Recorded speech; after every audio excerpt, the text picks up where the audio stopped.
when you come so close to death and you survive, you're naturally grateful. You really feel thankful to whatever, to universe, to God, to whatever, for giving you a new life. But it's very transactional at that point, or it was for me at that point, that my life is saved, and so I'm thankful. What I realized when I began meditating was that gratitude did not require a reason. Gratitude did not require an object or a person or an event to invoke that feeling within me. And that was a big learning moment for me. Stay connected to gratitude. Hit the follow button right now and join thousands of listeners tuning in each week. We're the Gratitude Seekers. Come join us.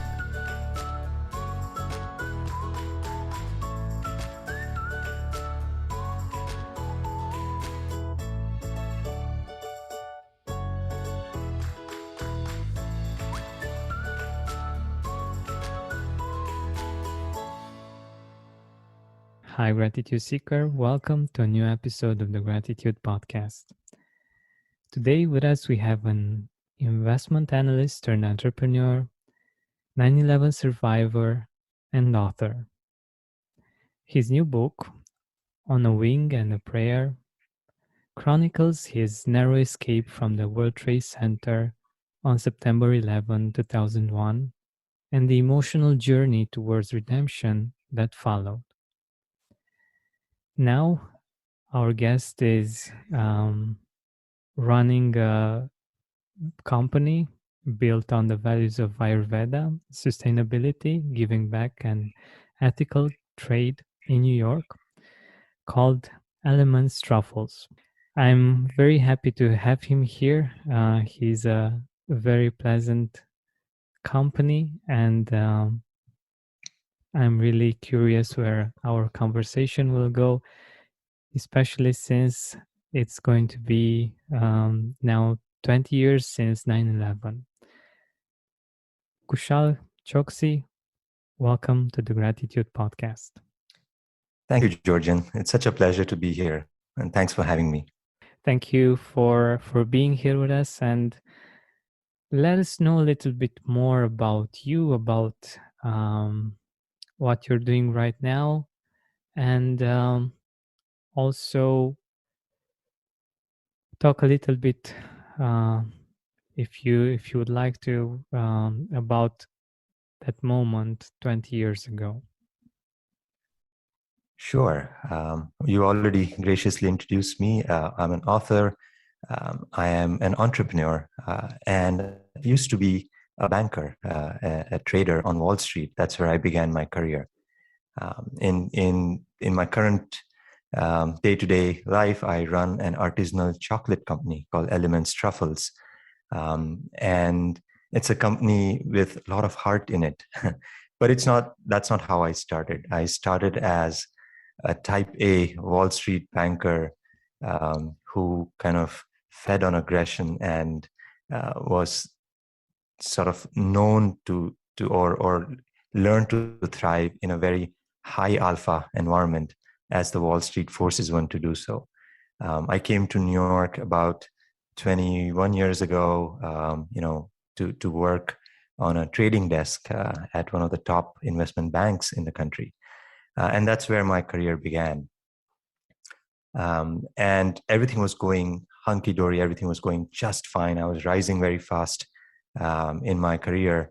And at that moment, how when everything is going fine, life has a way to throw a curveball. And that's what happened just about 20 years ago on 9/11, 2001, where I found myself in World Trade Center when the first plane hit the South Tower. And the rest, they say, is history. That's so interesting. So 1 year after you started working there, 9/11 happened, right? That's correct. Yes. Oh my God. I can only imagine how that must have been for you. And yeah. Yeah, it Just know a was. little bit yeah, how was that experience for you, and how it changed you? Because um, thankfully you're a survivor of the attacks, and um, you can tell the story, and also I'm sure it's been a story of transformation. So let us know a little bit more about that. Certainly. When that happened, when I found myself in the building when the first plane hit, it all happened so rapidly that it was too much for my senses to perceive. I really didn't know what had happened. The motives were obviously not clear. In that moment, people were not sure what had just happened. There was, of course, a pandemonium in the building, and people were helter skelter, running all around. Some were going back to that workplace higher on the higher floors. Somebody was trying to run out of the building. Somebody was trying to go to the train station and catch the train back out of.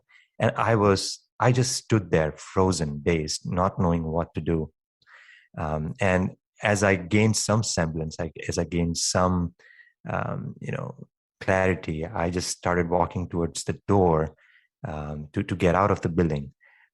And ironically, there was a security announcement there, asking people to go back into the building, because it was very unsafe outside. It was because of the crash, the little of the little small The debris, fire yeah. things, debris, the splinters from the glass, the insulation. There was like a little gray haze outside, and clearly from inside the building, looking outside the glass doors, you could tell that this is this is probably not safe to go outside. And so they were asking people to go indoors, go back and stay in the center of the building. But there was a voice, there was someone who just said, no, let's go out of here. Let's just dash from here.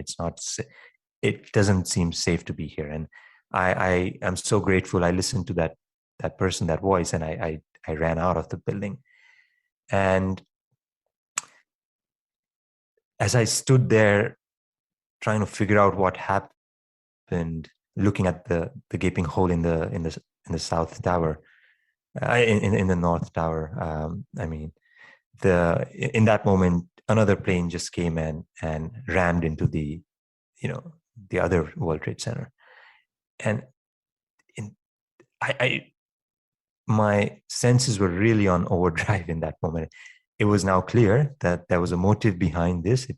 First, I thought it could be a freak accident, but clearly it was not one. Um, Still not sure what was going on, but the entropy in the surroundings was just getting elevated at an alarming rate. People were, the first responders were going into the building. People were, the media was there. The constant kind of wailing of sirens and emergency responders and people jumping down from the higher floors, and all that was just very, very, it's one of those things that gets deeply etched in your memory, that leaves such a deep impression that if I close my eyes, the whole scene is just so fresh, and so vivid in my memory even today. And when some things like this happen, it creates, or at least in my consciousness, it's create a very mixed set of feelings. Once I came out, I came back home, I realized that I had become a statistic. I was now a 9/11 survivor. So on one hand, there was a new lease of life. There was gratitude that I was lucky, I was saved. There was a new sense of enthusiasm towards the road ahead, and kind of that feeling that yes, I had to do what I was doing with even more gusto and force. That living of American dream, that chasing what I was here to do, rising up the corporate ladder, all that felt, yes, I had to do that even faster, because now I have a sort of a bonus time. Yeah. But on the other hand, there was a feeling of disinterest, if I may even say some sort of dispassion where I felt, what was the point of all this? Yes, I was lucky, but what if I do something else? I take on a new adventure, I take on a new project, a new job, and I'm doing well, but something like this happens again, and I'm perhaps not as lucky the next time. What is the point of this? And so there was this a very conflicting sort of feeling that persisted for a long time, and in all that I experienced a void, kind of a strange void within that I'd never experienced before. They say that when you see death from a very close quarters, when you come so close to witnessing death, this feeling is very natural to be arising from inside. Not knowing that, I was feeling it, and I was trying to get rid of it, but I did not know how. And so in that state, I persisted for quite some time. I tried, the way I knew how to get rid of that feeling was by distracting myself. I thought maybe I could do something else, do something that gave me some sort of thrill, some sort of kind of adrenaline rush that would perhaps go and fill that void that I was feeling. So I started traveling the world. I started going to the complete off the beat places. From most adventurous pursuits that I took on at that time, just going unprepared in the Amazon forests, or going into the Andes mountains and scaling the mountaintops, and going in Europe, going in Asia, just trying to do all these kind of crazy things, only to come back and face that void again.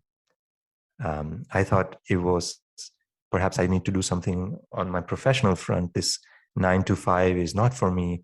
I need to be more progressive, more experimental. So I quit a very promising Wall Street career and joined a startup, just thinking that perhaps that would, bring some fulfillment. But again, it proved to be a mere distraction, and I kept coming back to that same place where I had started. And what actually helped then? What really helped in that moment was a chanced encounter with an enlightened master, a spiritual master, who was traveling from India to New York at that point. I was very reluctant, Georgian. I tell you, I was hyper averse to anything that came close to yoga, meditation, breath work. I thought it was a pursuit for when you retire. I thought it was something you do when you have lots of time on your hands and nothing else to do.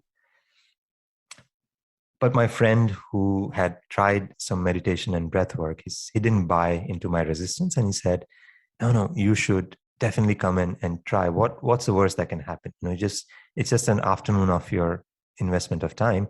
You should definitely come. And so, being very reluctant, I still showed up. And when the first time I experienced meditation, when the first time I tried the breath work, it felt like a lot of weight had lifted off my shoulder. For the first time in my life, I had experienced a state of mind without any thoughts for an extended period of time, and consciously, not something when you're doing, in a flow state. That happens. It's another thing that happens, without much awareness. But here there was awareness. At the same time, there was that stillness in my mind that I'd never experienced before. And that made me think that there has to be something in here that I'm looking for, that my answers that I'm seeking, that fulfillment that I'm looking for could be in here. I was still very, questioning about everything, doubting everything, that are you sure that this really works? Am I really sure that this is not a placebo effect of some sort? Where is the science behind it? Show me the data. I had all these questions in my mind. But with that, I also had an experience of that calm. I also had an experience that I could not deny. And so I started looking deeper into it. And as I came across more research, I was happy and convinced that no, there was something in it that I had to experience more. I had to go deeper into it. Wow, I love that, and I'm wondering if is so was that a moment in which um, you were also connected to gratitude? Like for me, meditation is very helpful in connecting to gratitude deeper. Is it similar in your case? That is when I really appreciated and understood gratitude in its true sense. In my narrow understanding, before I began meditating, gratitude to me was just being thankful that if somebody, serves me a meal, I'm grateful towards it, or I'm, at a very superficial level. Gratitude to me was in day to day, very superficial. You do that to me, I'm thankful to you, and so I'm grateful to you. And to me, that was the understanding of gratitude. But as I began to go deeper, and as I began to meditate, I really became more attuned with that quality of ourself, that's something that is so ingrained in us, and gratitude in its true sense kind of became my experience. When when you when you come so close to death and you survive, you're naturally grateful. You really feel thankful to whatever, to universe, to God, to whatever, for giving you a new life.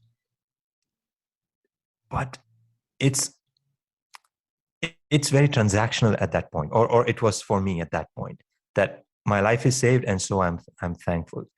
What I realized when I began meditating was that gratitude did not require a reason. Gratitude did not require an object or a person or an event to invoke that feeling within me. And that was a big learning moment for me, especially when, it came to this feeling of gratitude. That's so interesting.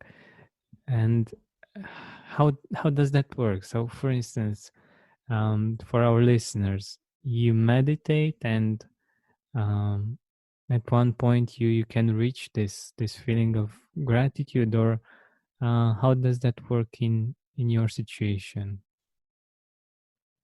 So maybe I can paint a contrast so that would be easier to imagine. But I could not meditate before. Before I learned breath work, this practice called sky breath, I really had trouble meditating, because the minute I closed my eyes, all these thoughts and to-do lists and all that popped up in my head, and I struggled to get rid of that.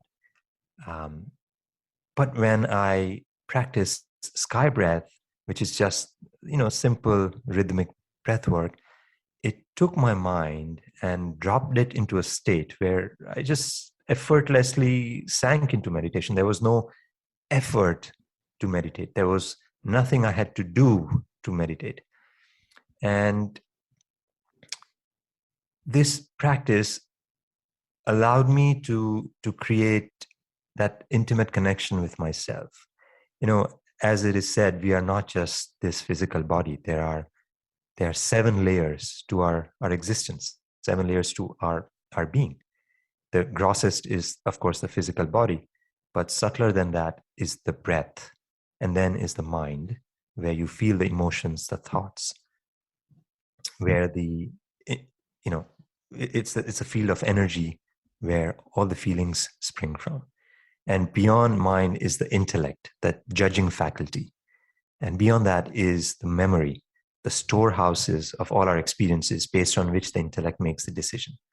Then comes the ego. And after ego is the self.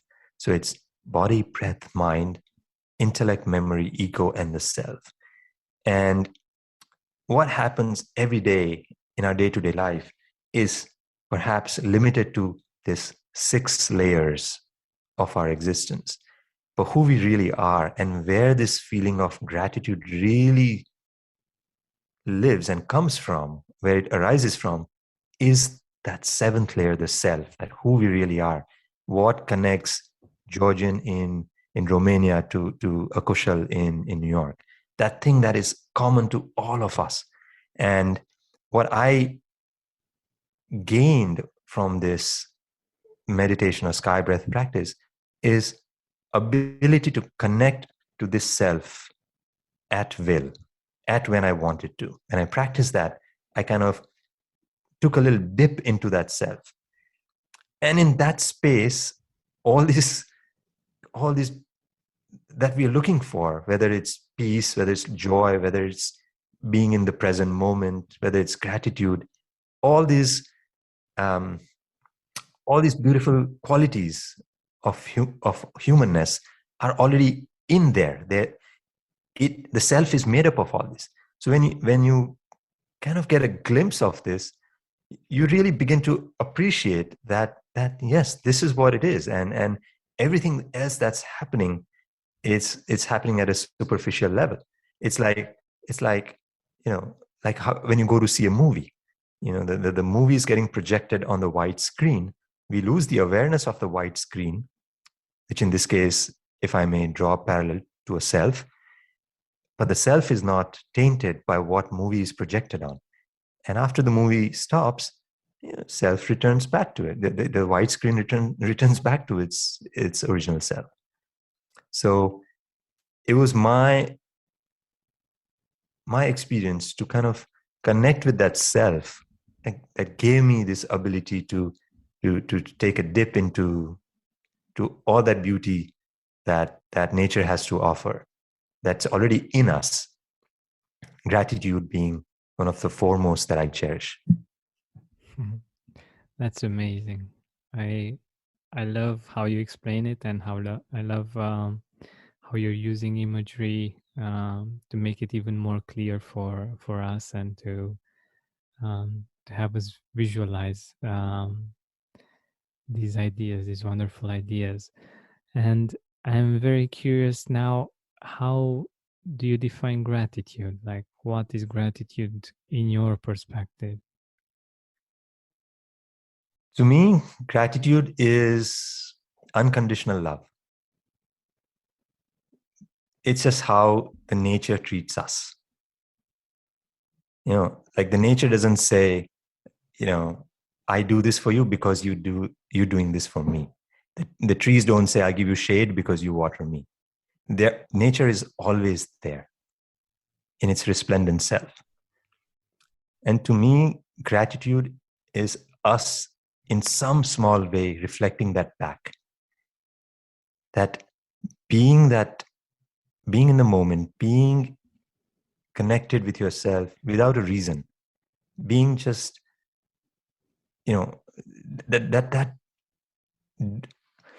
that wanting to do something without anything in return. To me, that display of unconditional love is true gratitude.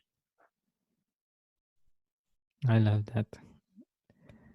It's actually one of the reasons why the first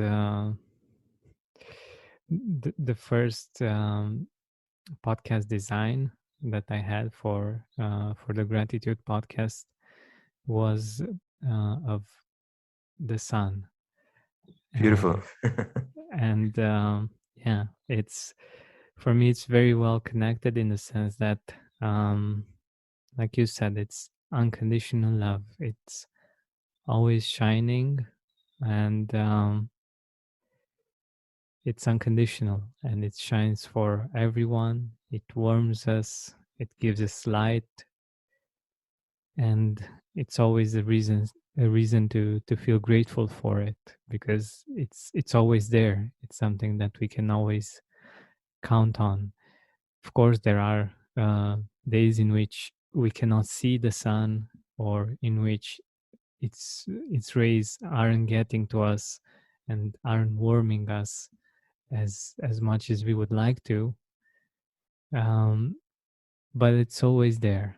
And yeah, I think that's very similar to what you just said about nature and unconditional love. And yeah, it's just something that we can always be grateful for. And Georgian, it has been my experience that more grateful we are, or the more grateful we feel. Again, we we we, we talk about grateful as something to do, right? Actively practicing gratefulness. It helps, of course, it gets us started. But in my experience, whenever we're doing something that requires an effort, it it doesn't, it has that quality to wear thin. It creates a routine, and a routine always creates some sort of rigidity with it. So initially, in my earlier days, I actually actively started practicing gratitude. That, and I still do in some ways. It's our routine. My wife and I, it's our routine before we go to bed. We talk about three things that we were grateful in that day. So I do actively bring it in my awareness, that quality of us. But what I've noticed is, or I've learned, is that it is not doing, it is happening. And when we connect to ourselves, when we tap into that deeper corner of who we really are, it starts manifesting. And the more grateful we are, the more the benevolence of the nature flows. It's just waiting for us to receive. It's gratitude in my understanding is just us being ready for what's out there given our way. It's all coming our way. Gratitude is just our way to get ourselves out of the way. Yeah, that makes so much sense. And it's such a wonderful perspective, isn't it? Um, it's just about getting out of the way and connecting with gratitude, not or letting it or becoming aware of it, actually, right? Exactly. I mean, we run our life on conditioning, right? We do certain things certain way. We behave in a certain way. Um, we pursue our interests in certain way that we know how to do it, just because the world around us is being doing it forever. And it the people who define that are just people like us. But for some reason, because it's been done like that, it's expected like that from the society around us, we just are so wired to do certain things in certain way. And just like that, certain outcomes, certain happenings in the world also forces us to respond to it in the way that the world expects us to. And that creates a patterns, that creates conditioning in our behavior. And so we kind of follow that. It's just like having like a tinted glasses with which you see the world, where everything appears, red if you have a red tinted glasses. But the minute you remove that, when you're, like how you said earlier, when you meditate, when you connect with yourself, you realize that all these things, these patterns, are just because of some experiences that you've repeatedly gone through. And when that grip of those patterns is loosened, you naturally cannot but connect to yourself. And that was my experience. And this whole thing of 9/11, it really weighed very heavy on my mind, on my consciousness for a long time. But when I started actively doing the breath work, the sky breath or meditation, it started loosening its grip. The impressions were still there, the conditioning was still there, but it started losing its electrical charge, if you will, on my system. So while it's still there as a memory, it's not there to throw me off my, of my, what I'm doing with, doesn't throw me, uh, didn't throw me off my center. And that I thought was the biggest gift I could ever receive. That's wonderful. That's wonderful. And I'm wondering, would it be possible for us to do a short breathwork exercise for our listeners? Yes, why not? Yes, why not? We can do a short exercise. Can we do it about for 5 minutes or so? Sure. Okay, wonderful. So, there are different breathing exercises. And what breath does is it has an intimate connection with our own mind. Why breath works, right? Because it has a very deep connection with the mind. Usually the mind, where the thoughts and emotions and memory, everything is coming out from, where you experience these, it leads, and there's a rhythm in the breath that follows, right? Say somebody is very angry, they're going to breathe in a certain way. Yeah. Somebody is in grief, they're going to sigh, they're going to have a longer exhalation. So mind that leads, and the breath follows behind it. But what we do is now we will turn it around. We learn to modulate our breath in a way that with that the mind follows. We learn to tune our breath in a certain way. The emotions, the thoughts, everything that's going on in the mind, that follows your rhythm of breath. Because otherwise it's very difficult to control the mind, as you may have imagined or experienced. Yeah. So what we're going to do is we're going to do a very simple breath work.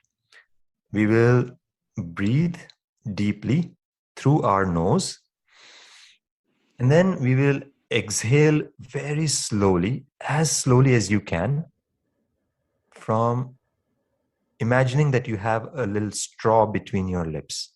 So you like create a little orifice, a little opening between your lips, as if you have an imaginary straw between your lips. And then you blow the air out of it as little as possible, as slowly as you can. Got it? So you're breathing in through the nose and breathing out through the imaginary straw between your lips. So if you want, you can close your eyes and you can take a normal deep breath in, and you can breathe out. And now let's take a deeper breath in through the nostrils, through the nose, and slowly breathing out through the imaginary straw between your lips.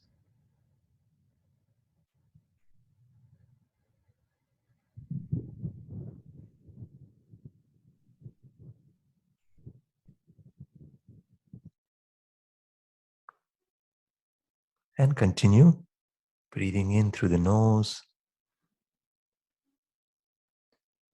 and exhaling through the little tiny opening between your lips.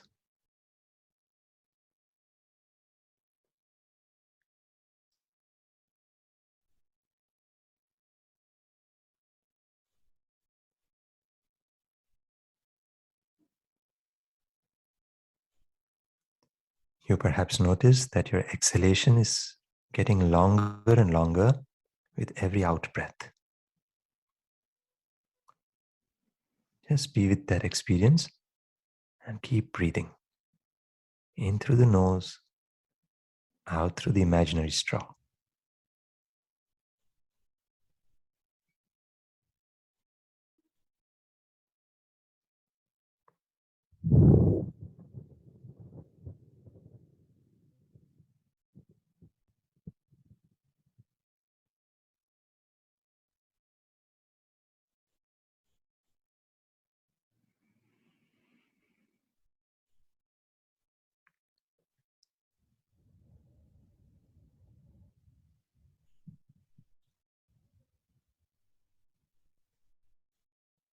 If the mind has begun to wander, just bring it back to the breath.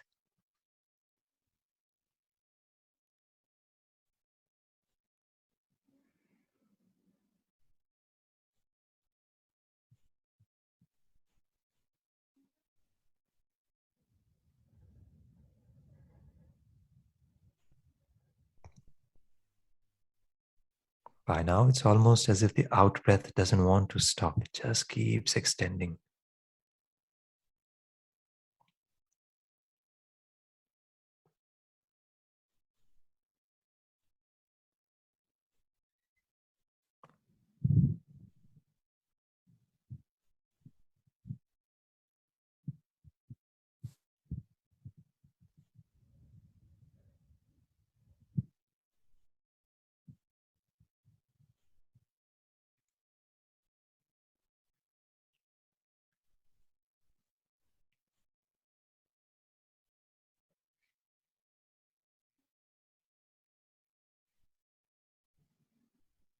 As you exhale completely, you can relax and return to normal breathing. Keep your eyes closed.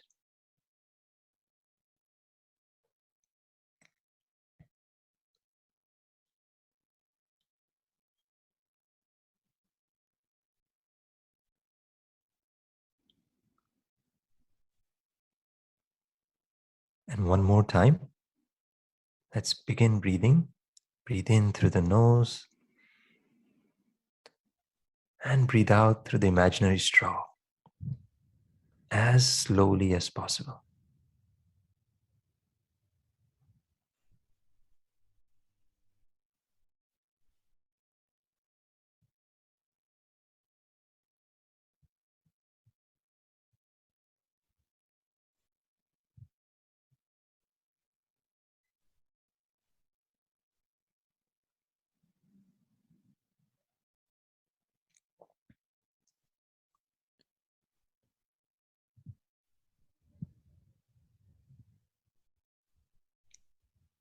Complete attention inwards and on your breath.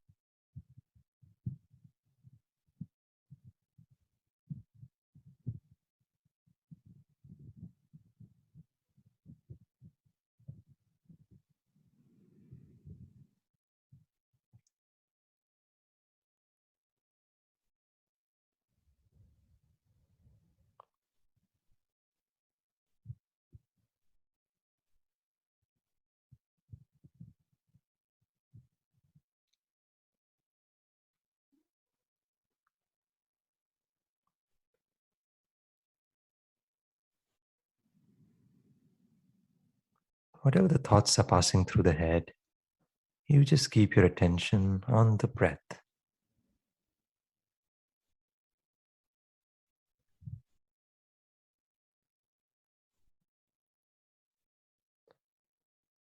Follow the breath as it goes in and as it slowly comes out.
If the mind is wandering, bring it back to the breath.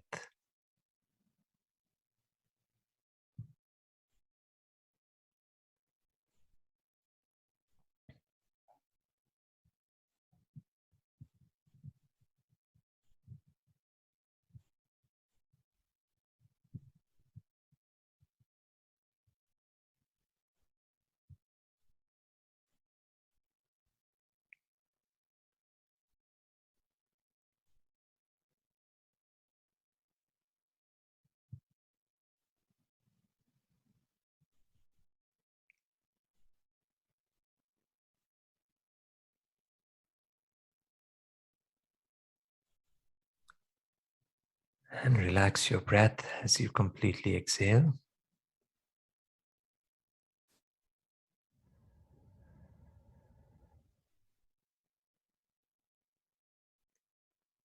Take a long, deep breath in and breathe out.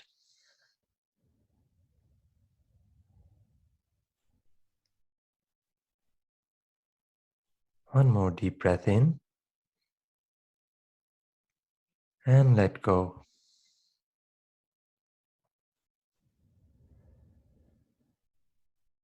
And become aware of your body and your surroundings.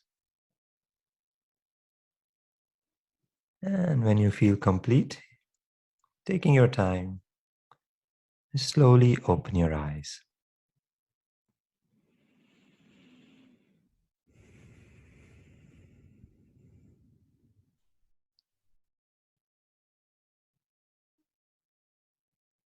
Wonderful. Was it good? It was amazing. How do you feel, Georgian? Great, great. And I'm sure that our listeners that were able to do this with us feel great as well. It's really interesting how the mind stops racing and uh, you just calm down and yeah. Yeah, So it feels like someone turned the volume down in the atmosphere, no? exactly. There's so Yeah, many different types of breathworks, Georgian. This one can calm you down. There are those that can energize you. There are others that can help you meditate. It's such a treasure of information and knowledge out there. exactly. And talking about knowledge and information, um, we are nearing the end of our time together, and I wanted to ask you, where can our audience find your book? My book can be found on Amazon, On a Wing and a Prayer, or alternatively, you can go to my website, kushalchoksi.com, and there are links to the book and some other things also, like breathwork meditations, on my website. So yeah, from my website or directly on Amazon, it's called On a Wing and a Prayer. And the tagline says, spirituality for the reluctant, the curious, and the seeker. And how did you choose the name? You know, it I've never been asked that question before, but I was thinking of this World War II pilot, um, John Ashcroft Jr., who, when coming back from World War II on a front, he his aircraft was severely damaged. It was battered. His nose was broken. The aircraft's nose was broken. The rudder was shattered, and he radios the tower that I'm coming in to land on a wing and a prayer. It's a phrase that is used to say that whenever there is distress, whenever the things become difficult, our attention automatically shifts towards that higher self, something that's bigger than all of us.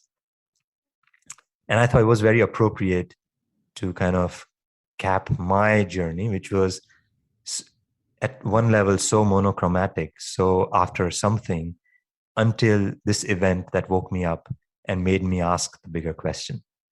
And hence the name On a Wing and a Prayer came. Wonderful, wonderful. So, gratitude seekers, you can pre-order the book On a Wing and a Prayer, Spirituality for the Reluctant, the Curious, and the Seeker.